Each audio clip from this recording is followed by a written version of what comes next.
শেখ হাসিনা পালানোর পরের জায়গা খালি কষ্ট পাইতেই আছি রাস্তাঘাটে আমরা ঠিকমতো চলতেও পারতেছি না। যদি আপনারা মনে করেন যে ডক্টর ইউনূসের কাছে সম্ভব এই সমাধানের, তাহলে যমুনা ঘেরাও করেন যতক্ষণ সমাধান না পান।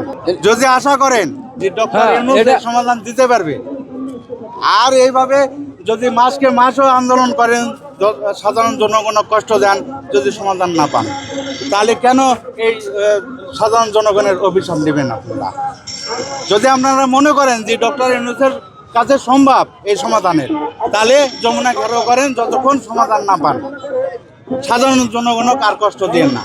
আমরা বহুত কষ্ট পাইছি, বহুত। এই শেখ হাসিনা পালানোর পরের জায়গা খালি কষ্ট পাইতেই আছি রাস্তাঘাটে আমরা ঠিকমতো চলতেও পারতেছি না। তাহলে আমাকে একটু উদ্ধার করেন, যমুনা যায় ঘেরাও করেন যতক্ষণ সমাধান না পান। এটা ঠিক কথা। যদি প্রতিবাদ করতে যায় কেউ, তাকে বলেন আমাকে সমাধান করে দেন, করে এটা ছুটান, এটা করেন। আমাকে সাধারণ জনগণ কার কষ্ট দেন না। লক্ষ লক্ষ জনগণ কষ্ট পায়, সাধারণ জনগণ। তারা তো কোনো দোষ করে নাই, সবাই চায় যে সমস্যার সমাধান হোক। তাদেরও ছেলে মেয়ে আছে, তারাও সুষ্ঠু মতো পড়াশোনা করুক, কিন্তু তার নামে এই না যে রাস্তাঘাটে কষ্ট পাবে সব সময়।